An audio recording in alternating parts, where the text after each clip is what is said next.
Let's Mic news at 7। Let's Mic समाचारों में आपका स्वागत है। मैं हूं महेश सिंह। प्रधानमंत्री नरेंद्र मोदी ने आज मन की बात के 128वें एपिसोड में देशवासियों को संबोधित करते हुए सबसे पहले वोकल फॉर लोकल की भावना को और मजबूत करने की अपील की और क्रिसमस की खरीदारी में भी भारतीय उत्पादों को प्राथमिकता देने को कहा।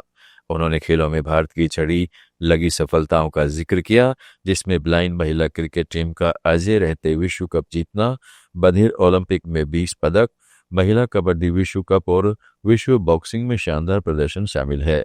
पीएम ने देश में तेजी से उभर रही एंड्योरेंस स्पोर्ट की संस्कृति पर खुशी जताई और बताया कि हर महीने 1500 से ज्यादा ऐसे आयोजन हो रहे हैं।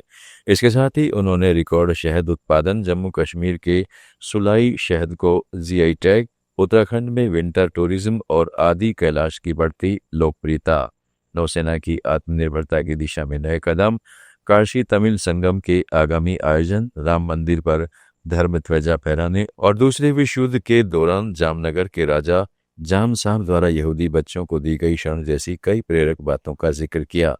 कार्यक्रम के अंत में प्रधानमंत्री ने सर्दियों में स्वास्थ्य का ख्याल रखने और अगले महीने फिर मिलने का आश्वासन दिया।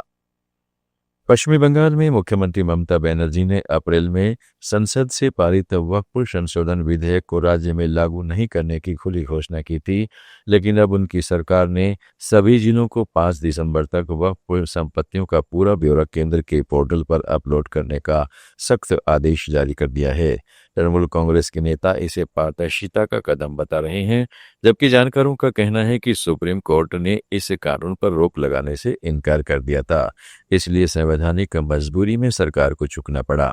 राज्य में करीब 8000 वक्फ एसेट्स के तहत 82,000 से ज्यादा संपत्तियां हैं, जिनका विवरण अब केंद्र को देना अनिवार्य हो गया है। राजस्थान के पूर्व मुख्यमंत्री अशोक गहलोत ने जयपुर में प्रदेश कांग्रेस कार्यालय में 14 दिसंबर को दिल्ली में होने वाली वोट चोर गद्दी छोड़ महारैली की तैयारियों संबंधी बैठक में हिस्सा लिया। बैठक के बाद मीडिया से बातचीत में उन्होंने बताया कि क्यों जरूरी है ये रैली। सबसे अधिक लोग आते हैं दिल्ली के अंदर, वो राजस्थान से जाते हैं। इस बार रैली भी हो रही 14 तारीख को। वोट छोड़ गद्दी छोड़ का नारा दिया था, 5 करोड़ साइन करवाए हैं, पूरे देश भर से लोगों ने साइन किए हैं। तो बड़ा मुद्दा इलेक्शन कमीशन को लेके हो गया। जिस प्रकार से व्यवहार कर रहा वो, उसके कारण से लोग बहुत चिंतित हैं। चुनाव आयोग का रवैया बहुत उचित नहीं है, उसको एक तरफा चलेगा वो सरकार के साथ में, लोकतंत्र कैसे बचेगा? हालात बड़े गंभीर है देश के अंदर। कर्नाटक में मुख्यमंत्री परिवर्तन के मुद्दे पर उन्होंने चुटकी लेते हुए मीडिया को नसीहत दी कि उसे अटकलों पर नहीं, तथ्यों पर बात करनी चाहिए। इसको शुभ संकेत है, ये कोई झगड़े है ही नहीं। ये झगड़े जो है, अब मैं बार बार क्या कहूँ, मीडिया वाले क्या करें, उनकी न्यूज नहीं बनती है, प्यार मोहब्बत की न्यूज नहीं बनती है। अगर कोई तलाक हो रहा है तो न्यूज बनती है, यहाँ तलाक नहीं हो रहा है, प्यार मोहब्बत है। कांग्रेस एकजुट है राहुल गांधी जी के, खड़गे साहब के नेतृत्व में, और ये तमाम बातें हवाई में चलती रहती है कि क्या फैसला किया सरकार बनते वक्त में, अब 2.5 साल का किया कि नहीं किया, किसी को नहीं मालूम है। मीडिया चला रहा है अंदाज से, तो मीडिया को इस प्रकार चलाना भी नहीं चाहिए। गुवाहाटी हाई कोर्ट ने सामाजिक न्याय एवं अधिकारिता विभाग को अगली सुनवाई तक पुरुष और महिला ट्रांसजेंडरों की भर्ती प्रक्रिया को समावेशी बनाने के उपायों पर एक रिपोर्ट प्रस्तुत करने का निर्देश दिया है।